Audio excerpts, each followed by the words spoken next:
Aloha Aina, and welcome to Voices of Truth, one-on-one with Hawaii's future, brought to you by the Kiwani Foundation. I'm Mahu Keikahu Cardwell, and here we are today in Waipahu on the island of Oahu. And I'll tell you this right now, we have a fascinating guest on the show, so let's go on over here and meet her. Deanna, aloha. Aloha. How are you, Deanna Espinas? Did I see your name right? Said it correctly. I'm fine, thank you. Good, nice to meet you, and tell us where we are today. I guess the sign behind you here gives it all away, doesn't That's it? right. You are here in Waipahu at Hawaii's Plantation Village.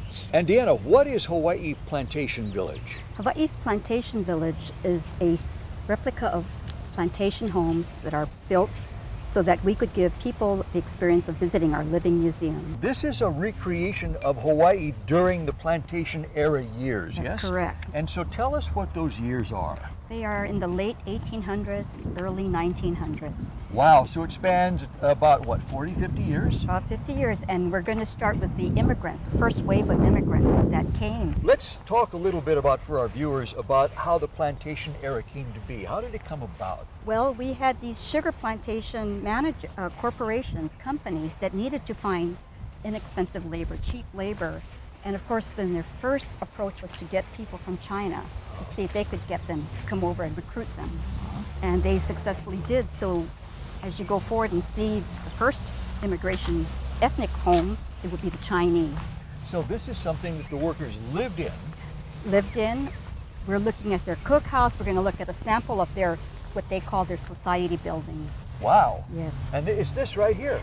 It's up in the hill. What we're looking at first of all is our sample hale to acknowledge the presence of our host culture, the Hawaiians. And so we have a series of structures here in our grounds that represent the Hawaiian culture and to acknowledge and show appreciation of their presence. Wow. Each group of ethnic group that was brought in, there were varying numbers. And how did they get them? Did they go over to China and recruit them there? They sent them over. They had recruiters that went over to China to recruit. Same with each of the other countries. Wow. So what are some of the other countries besides China? Besides China, after that, they had the Portuguese, the Puerto Ricans, Japanese, Okinawans, Koreans, and the final ethnic group that migrated over were the Filipinos. Wow, that's amazing. So this is the first house. This is from people from China, yes? China. We call this their society building. This is their cookhouse. So we'll just be looking at the outside of it. This is where the Chinese plantation workers would meet after work, talk story, do some smoking, but also we show that that's where they had their meetings. And we have an example of how they celebrated their spiritual beliefs with a Tao temple upstairs, where we have some figures and where they could honor their ancestors in that way. So this is a beautiful depiction for the Chinese culture. Very picturesque when you first come into our village. Well, so Deanna, who would have built this back then? Would it have been the Chinese themselves? It would probably be the plantation managers trying to build homes for each of their ethnic groups. To entice them to come over? Yes. In other words, if you come over and work for us, we'll pay you. That's right. We'll have homes for you. We'll have a building for you, social purposes for you. Right. We'll recreate everything for you so it's just like home for you. That's right. But you did have to fulfill a contract, a signed contract. Interesting. Yes. And tell us about that, the contract. It varied again. It tells you how long you're supposed to be working for the company, how many hours you're expected to work, and what your level of pay would be. So of course, if you go back into some of our documents, it wasn't for very much money. But if these were people coming from another country seeking a new life, it was an opportunity for a lot of them. Wow. And typically, how long were those contracts? Normally about 5 years. Really? Yeah. If you broke it, I don't know what that meant. Were you sent back, or did you try to mix in with the population and escape from the plantation? So when the contract was up, did people typically renew, or did they not renew? Some of them chose to go back to their country, their home country. Some of them decided to stay in Hawaii and start a new life. And probably start their own businesses. Interesting. Yeah. Interesting. And that's how Hawaii got to be the way it is today, with all these different ethnicities that live here, all different kinds of people. Correct. Wow. All right, so this is the one for Chinese, from China. What's the next one over here? Okay, we're going to be seeing a sample of the Portuguese house.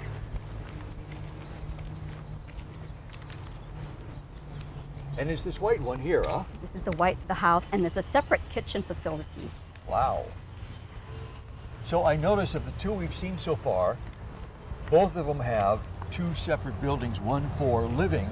And one is for the food. And one is for cooking. Yes.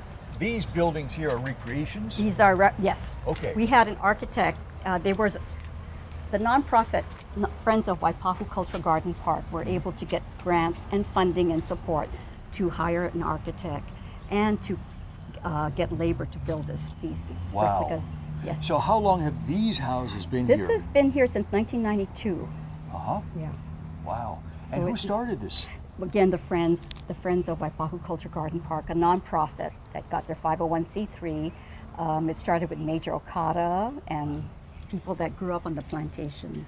Wow, so people whose history were rooted in the plantation era of Hawaii. Correct. Wow, Correct. amazing. This is the Portuguese outdoor oven. Oh, look at this. Yes. Oh my goodness. Wow. Look at that. Yeah. Of course, one of the famous things that Portuguese culture brought was the Portuguese bread. Yes. So, and so they would make the Portuguese bread right in here. Right. Amazing. Yeah. Look at that.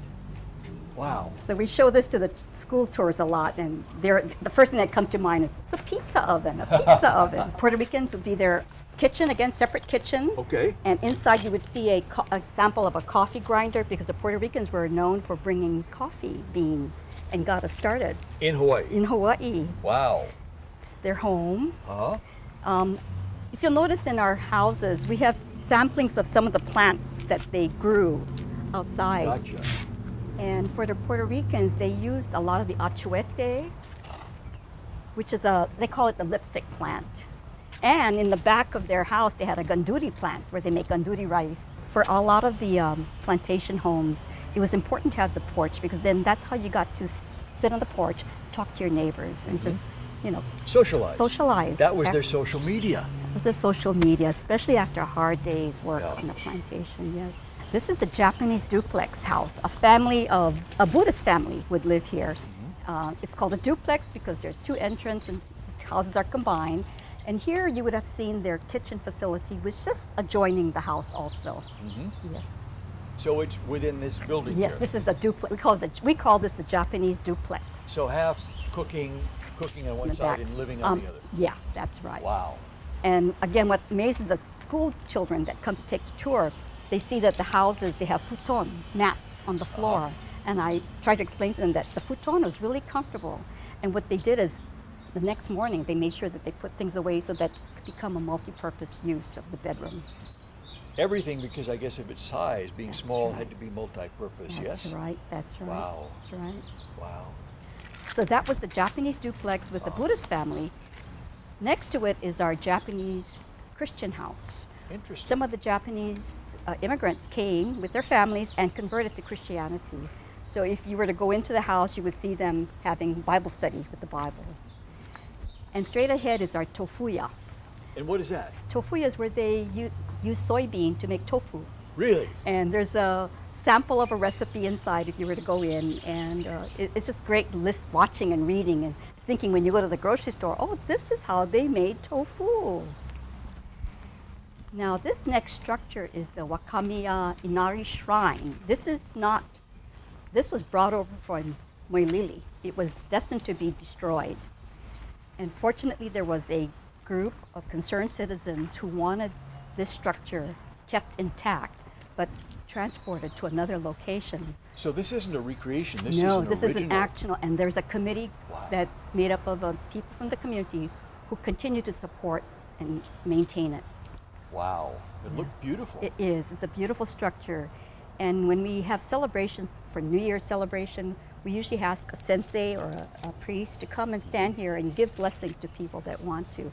And we see that rope there, that's where you shake it and you ask for blessings of the Spirit. After working a hard day on the plantation, the men wanted to come back and have a hot bath. So they actually constructed a concrete, divided in one side for the women, the other side for the men. And what would be happening is somebody would heat up the water from the outside with charcoal, and you would wash yourself, soap down outside of the furo before you go in, Then you would go into the furoba and just soak in the hot water and relax. So it's like a spa. Spa, and Wow. it was open to men and women. And so the joke that we tell the children is the kids, naughty kids, would go under the divider just to see what was happening over where the women were. But furoba again was another community. It was open to members of the community. This is our barber shop.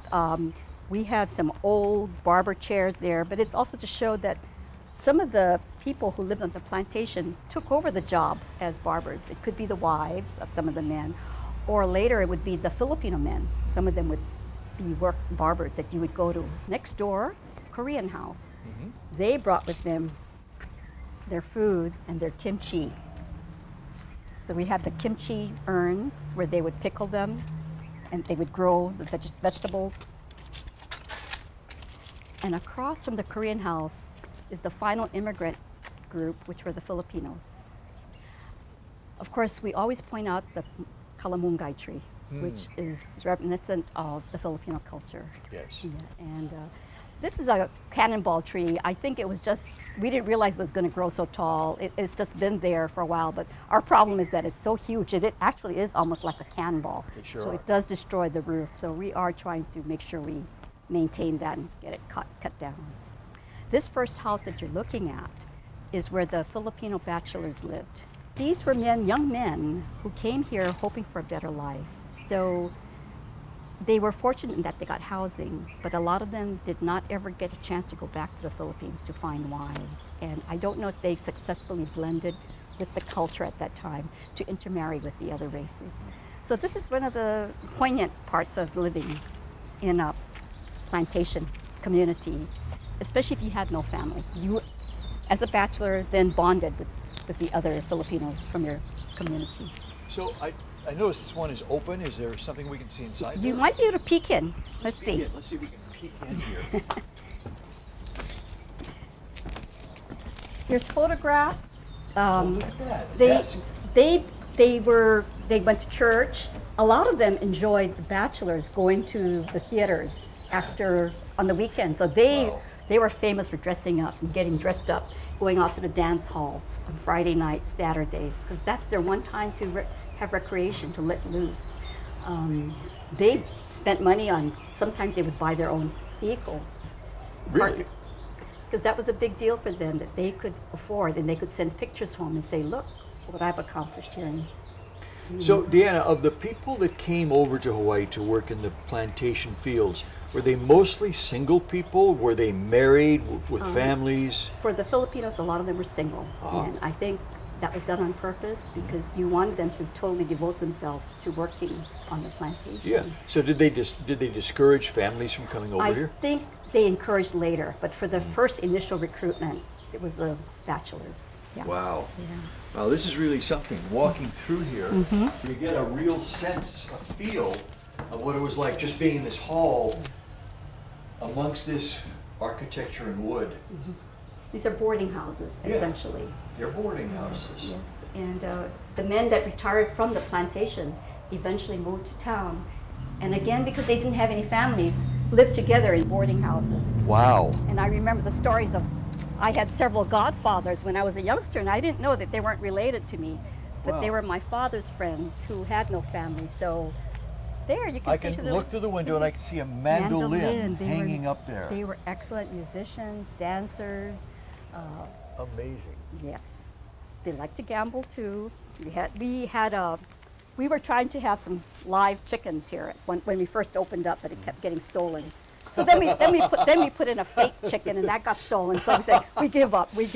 What is this structure here? Again, this is like an outside kitchen area where the bachelors would cook for each other. They were excellent cooks too. 'Cause Wow. I remember. So these were their sinks, huh?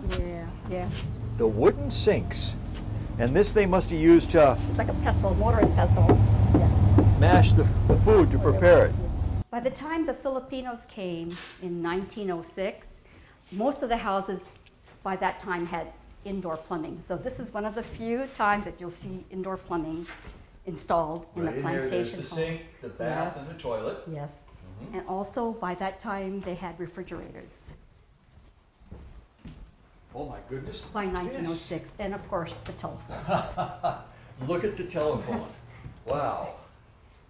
Amazing.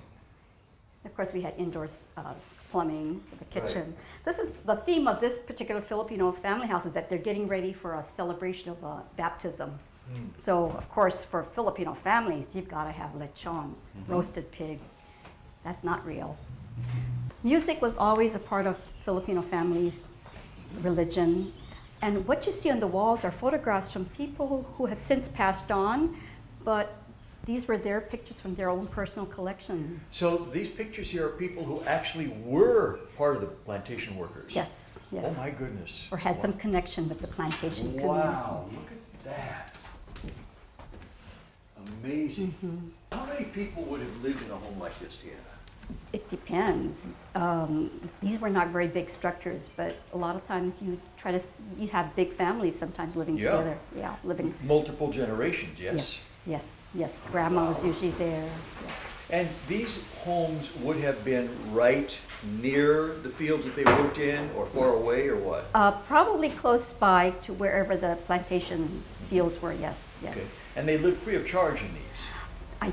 I believe they had to pay, I'm not sure if they had to pay rent, but you did, when you go to the store, you could build up your charges too that way. So you always ended up short of money. So I'm not sure if it made any difference whether the company provided it or not. Wow. It was still hard making a living. Wow. Yeah, saving. Yes. Very hard life, huh? Yes, very hard life. Deanna, we have a few more to see here, yes? Yes, you do. What are we going to see next? Well, I just wanted to point out some outdoor structures. This is a Shiroma Simon stand, which is actually from a family. And they came and helped us when we blessed it again this past New Year's. We have the plantation manager's office here, where they kept their records of who owed what, who was supposed to get paid.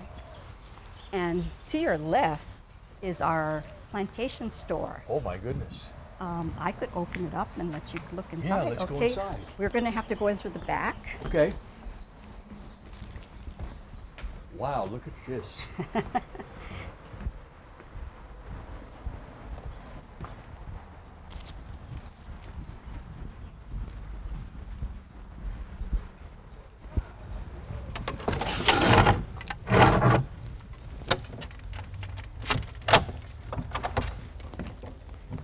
Oh my goodness. Yes, I love showing this to the visitors. Wow, look at this. Amazing. Great. So this is where they would have come to shop. And especially the children of the plantation workers. So they knew to bring their father's bongo tag, because that's how you paid for your goods. That was your credit card? That was your credit card. And each ethnic group had a different size type of bongo.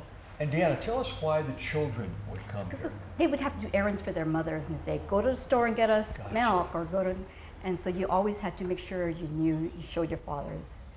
Wow. And this is where they would have kept the milk, huh? Yes, yes. In this icebox. Wow. Interesting. And they have cigars for sale up here. Yes, yes, yes. And all kinds of board games, slippers. Looks like a weight down here, some type of scale. Yes, yes. Here's a stove. You could buy pots and pans. My goodness. Fresh fruit, samples of what they would sell. Look at that. Yes. Wow. And over here is, well, looks like a lawnmower right here. Yeah, we were just storing it there, but we've got a sample shave ice machine there. Right there. With a pretend block of ice. Yep, look at that. Where they crushed it, this was the block of ice. Yes. And they turned that and crushed this, and I had to work on one of those at one of our fairs in schools. I remember that. That was hard work. And this is the delicatessen here. They would be selling the meat and whatever else also that they would come and purchase. And then here's a cash register, old-time cash register. So there was no way to scan things back then. No. And pots and pans, Coke bottles, mustard, flour, Hershey's chocolate, salt, spices, Lifesavers in a tin. Wow. Fascinating. Wow, an early American lamp you could buy with the wick and burner.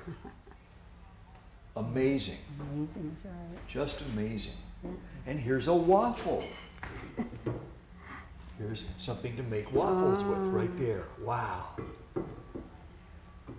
Wow. How difficult was it to recreate this store, Deanna? I think as long as they had pictures and people who are still alive that remembered what a store looked like. And that's how we got a lot of these donations of. So these things were donated?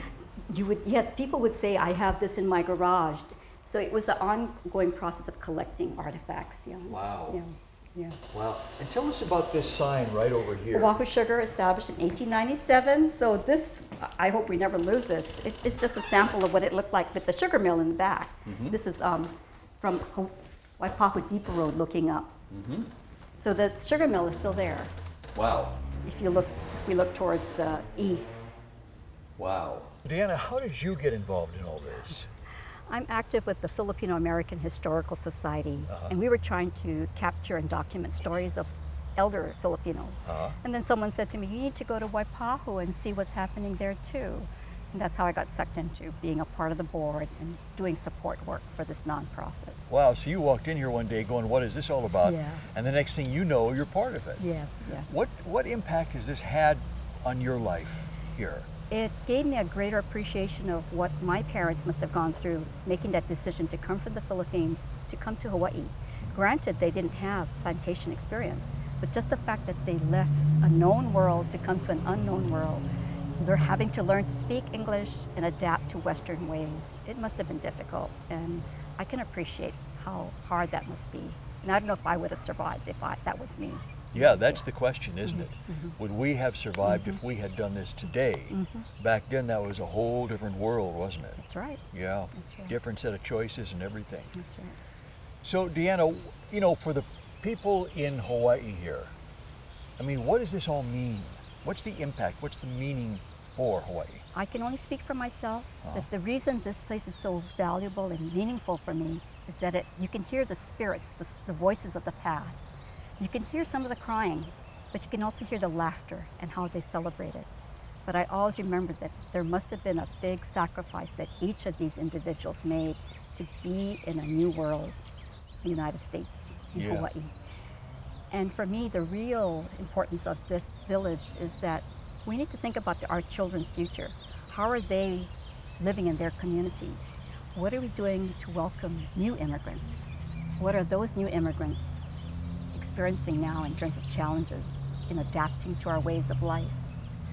And we're talking about right today. Today, there are problems, turmoil. People are not able to blend in. And I don't know if we as a community can assist in that effort. We certainly have to be. We have to open up and welcome and embrace each other. But we also have to help each other get to that point. Do people from all over the world come here and see this? We have different visitors, Japan of course, right. But yes, we keep people from Europe, the other countries, and some of them recognize semblance of their own home structures. So I love hearing what they say. Oh yeah, we have this, we have that, and this is how we do this. And they'll start getting into how they cook foods, and then that's a whole nother story. Wow. Yeah. And people who live here in Hawaii, when they come here and see this for the first time, what's it like for them? For the elders, it becomes very heart-rending, because then they remember stories about growing up, about their parents, and they will stop and share it with us.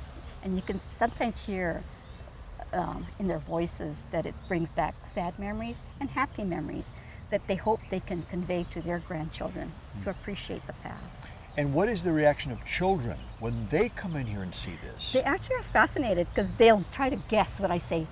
What do you think that is? And it'll be so off the wall, but then when you explain what it was all about, they go, oh, you mean that's how they had to live?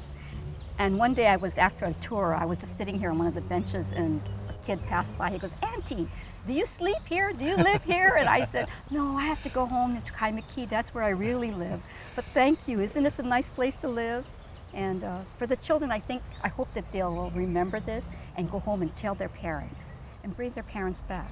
But then as they grow older, I hope they'll remember this and say, once upon a time, this is how people lived. And you are going to be the future too. And once upon a time, people will reflect back about how you lived. Deanna, what's the most important or biggest thing that people leave here with? An appreciation of how people were resilient and persevered in working on the plantation, despite all the obstacles. Yeah. Wow. Yeah. And this is really made, I mean, without each of these ethnicities coming to Hawaii, Hawaii wouldn't be what it is here today. Right. That's right. Everybody contributed. Everybody had their piece to do. That's right. And they did it in creating not only a new world, new life for them, but a new world, new life for Hawaii back in the plantation That's right. years. That's right. Wow. That's right. What an amazing story. Deanna, thank you so much for sharing this with us and giving us the grand tour. And we can see everything, and our viewers can see this around the world, wherever they are watching us today. It's amazing. Keep up your great work. Thank you. Everybody should come here Thank and you. see what this is. Oh, I hope so. I hope so. So mahalo to you. Keep up the great work. Thank you so much. Thank you. Mahalo to our viewers. Remember, you can watch us on the web 24/7 on voicesoftruth.tv.com, and you can like Voices of Truth One-on-One with Hawaii's Future on Facebook. I'm Ahu Kahu Cardwell for the Kiwani Foundation, along here with Deanna. And until next time, ahui ho!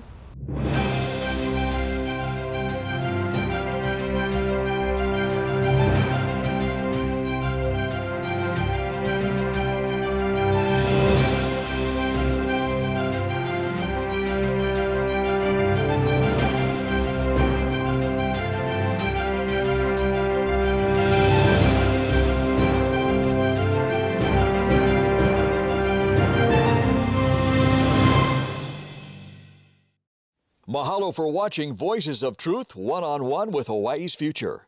Watch us on the web 24/7 at voicesoftruth.tv.com.